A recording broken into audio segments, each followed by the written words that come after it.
Welcome aboard Free Dive with Seapoint Digital, your go-to podcast for deep dives into the world of digital marketing. I'm Christy. And I'm Anna Lynn, your hosts navigating through the currents of growth, strategy, and innovation in the digital realm. We're going to talk, we're going to laugh, it's going to be a good time. Let's dive in. Welcome back to another episode of the Free Dive podcast. I'm your host, Christy Billingsley. Welcome back. Thank you so much for being here. Today we have a special episode for you, and it's not going to be with me. I am fighting a summer cold, so you don't want to listen to me. However, I'm going to introduce you into our episode. We have been doing, if you've been here a while, you would know, a Women in Marketing series through time since March. So we're keeping that ball rolling. We did some with some fantastic women. We did one with Tina Gammon, Christina Garnett. Go back and listen to those episodes if you have not. Beautiful ladies, beautiful episodes. And we're continuing on today with Deb McGranaghan. We recorded this episode back in March. And it's worth resharing. So we're going to reshare it with you today. We have more beautiful Women in Marketing episodes to come. I have guests lined up, ready for you. I'm really excited about these ones that are coming. But for now, please enjoy this interview with Maddie and Deb. Deb, hi. How are you? Good. So glad to have you here with us today. Thanks for taking the time to sit down and talk with us. Thank you for having me. Excited to talk about women in marketing. Yes. And you're a woman in marketing. What is your job title? I am a marketing analyst here for Seapoint. Awesome. That's very cool. Can you share a little bit with me about your journey and how you got started in the field of marketing? Well, I guess you'd say I married into it, kind of, because I married a self-employed contractor. And with that came needing to market to help him get work. So I worked for him throughout. I mean, we've been married 27 years tomorrow. Oh, congratulations. Happy anniversary. Thank you. Yeah, so I was, we did lots of, back then, we're talking in the early 2000s, the internet was there, but we weren't marketing on it yet. Right. So it was all like direct mail and flyers and things like that. Wow. So that's kind of was the first step. And that has always been like a recurring thing that's been needed throughout the years. Wow. Because he's always worked for himself. We've also done some real estate stuff. So there's marketing in there, a lot of direct mail stuff initially. But it was a part-time thing. I always had a regular day job and just kind of did that on the side until I started here and started doing it for an actual company. Wow, that's really cool. So you've been able to sort of grow along with the marketing world over the years. Yeah, for sure. Because like I said, it was definitely more boots on the ground initially. More physical media. More physical, for sure. And actually about 11 years ago, shortly after I had my daughter, I started working for myself. And that was more, things were online then. Right. So I started working as a virtual assistant. Oh, very cool. Yeah, and I was actually helping people with their social media and email marketing and things like that. So I started doing it a little more for myself, and then ended up here. Awesome. Were there any particular challenges that you experienced either at the start of your career in marketing or since then? I would say my biggest challenge was when I started working for myself, marketing myself. That was always my biggest challenge. I can sell other people all day long and help clients know what to do, but the actual marketing of myself to find the clients was always my biggest downfall and my biggest struggle. I understand that completely. I think for most of us, it can be hard to sell ourselves because we're hard on ourselves. Of course. How have you been able to battle with those feelings?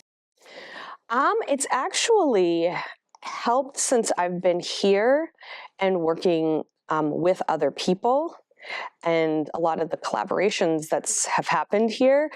And like, hey, people are actually like valuing my opinion, and I do bring good ideas. So, like seeing just that, and then everybody has bad ideas too, and like every idea is welcome and nothing is shot down, and just learning to trust myself a little bit more in those environments, because I haven't really had a position before where I had that opportunity to like interact with others. It's either been me and my husband, or me, myself, and I, and alone in my office as a new mom, and all the emotions and things that come with that. So, so I feel like that's been really helpful to have other people that are supportive and that value your opinion. Yeah, absolutely. Yeah. Professional validation is huge for confidence building, that's for sure. For sure.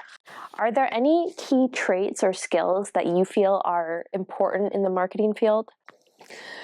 I feel like definitely having a willingness to adapt. You can't just stay in one lane forever because everything is changing. Yeah. But at the same time, you need to be able to kind of see things through. So there's that balance of not hopping around too quickly.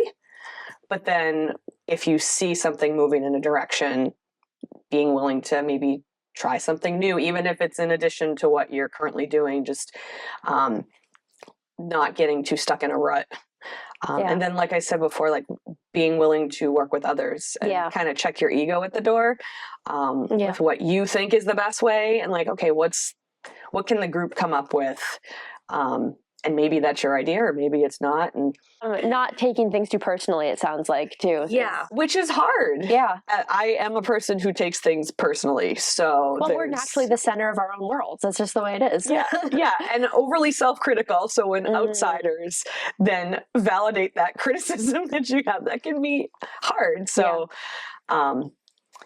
so being with a supportive group is definitely helpful, where it's not like, even the bad ideas aren't like criticized as such. Or a job or an idea not being the chosen one doesn't necessarily mean it's a bad idea. It's just not the right idea for the scenario. Exactly. Yeah, that makes sense. Or not what the client wants to do at the time. Right. So Deb, how do you think that companies can create a more supportive and inclusive environment for women?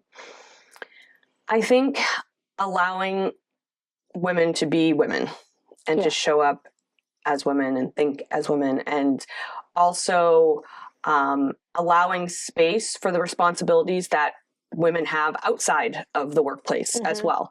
That is going to influence their thinking. Remote options is a big thing. A lot of marketing is online now. Being able to not have to clock in, clock out at certain times, especially for moms, that can be really important to allow them the flexibility to not feel they have to choose between their home life and their work life. Now, are there some fathers who are the primary caretakers of their children? Absolutely. But we can probably agree as a majority, the majority is women that are primarily responsible for bringing the kids to school and picking them up and after school stuff and helping with homework and just all of those things that are real demands on their time and the time that they can spend at work. But that doesn't mean they can't get the job done. That doesn't mean that they're not smart and that their ideas aren't needed in the industry, in any industry, really. Like, the world needs that, because again, that's who's doing all the purchasing. That's, these women are starting these companies, but being allowed the flexibility with your time and the space to not feel like you have to pick what's going to get your attention. Like, I'm a mom first. My daughter's my top priority. The fact that I'm allowed to work from home, I do come into the office, she is welcome to come with me because I homeschool. If I couldn't do that, I would not be able to do this job. If I had to choose, I'm going to choose to be home. And someday when she's out of the house, then I would have to work on that whole reestablishing yourself in the workplace, which is really hard. And it's a shame because you're missing out on some of those best years from a career standpoint, and just women have so much to contribute. Absolutely. You know, we have a different experience than men. And if you want to talk to women who are purchasing your stuff, you need to know what they're thinking about and that can be hard if it's only men in the room that are making those decisions. Absolutely. So allowing space for that and not being made to feel like you're an inconvenience if you need that. Yeah, absolutely. That's really important because there's a lot of really, really smart women out there who maybe don't get the opportunity to, or haven't found the right place where they can showcase that in a way that fits the rest of their life. That makes perfect sense. Yeah. And to your point, women in general, but specifically mothers, if they don't have the opportunity to work, like you said, their perspectives won't be heard, and that's an important perspective. Absolutely. You've been able to, as a mother and a woman, do your job and be successful. Yeah, and it's because I don't have to worry, or I don't feel like I have to choose. Yeah. Like when we come into the office, she has her schoolwork with her and she does her thing, and I don't have to worry about where she is or that she's not getting schooled on that day or all of that. So I don't have to choose to like send her to school when for us, we don't feel like that's the right choice right now for many reasons. Yep. And even at home, the same thing. It's like I can get up and do my work at 6 o'clock in the morning before she gets going for the day so that I can then focus some time on her. And that's okay, as long as the work is getting done and I'm there for any client-facing meetings that I am expected to be on. And as long as those criteria are met, when you do the work, it doesn't really matter to anybody. Yeah. Which is great because not everybody thinks best between 8 and 5 o'clock. Absolutely. Like, I don't. So sometimes it's a Saturday afternoon or whenever I'm allowed to have some space. So it's nice that is welcome and encouraged here. Like, just do good work. We don't care when. And that's great that it can be that way. Absolutely. So how do you envision the future of marketing, and where do you see yourself in that future? That is a good question, of which I'm not certain.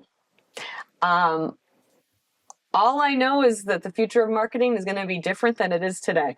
That's pretty much all we can ever guarantee. Can't predict the future. It's going to be changing. I'm not going to try to guess where it's going to go.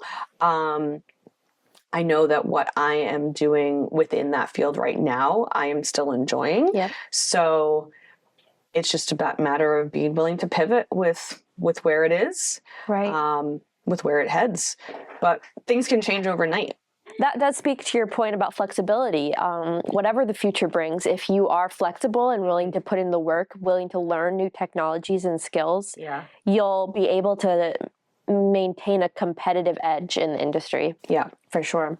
What advice would you give to young women who are interested in a career in marketing?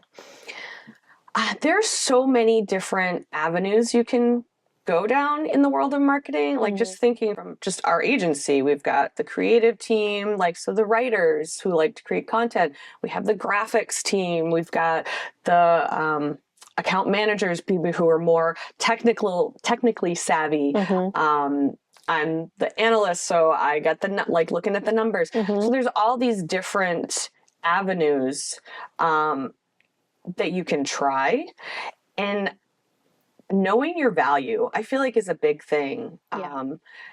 Even if you are new in it, you've been shopping for years, probably. So, and you're on social media, you're out in the world, you know what speaks to you. And even if you're younger, like, those voices are needed too, because you can't reach, from a marketing perspective, you can't reach an 18-year-old girl who's just out of high school if you're a 60-year-old man. That's a lot harder to do. So the industry needs different ages and different voices and different perspectives. So why not you? Yeah, that's a great point. And just trusting that even if you're the new person in the room, that you have a different perspective. You're coming in from a different viewpoint than everybody else in the room, and that might be the shift that's needed to get better results.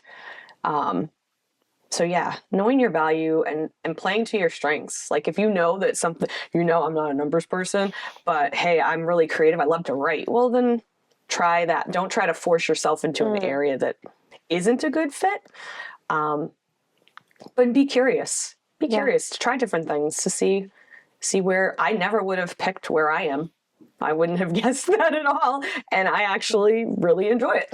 Nice. So there's a place for everybody. There's a place for everybody, for sure. Well, thank you so much for taking the time to talk to us. It's great hearing your insights, and we appreciate you so much and your hard work. I appreciate you too. Thank you so much. This is great. It's the end. No, it's not. There's more. There's always more. Don't be sad. You can catch our full video interviews on our YouTube channel. Come find us. And don't forget to subscribe, like, and share with your friends so that we're not sad. And follow us on TikTok. And Instagram. It'll make your day happier, promise. And we'll know if you do. Until next time.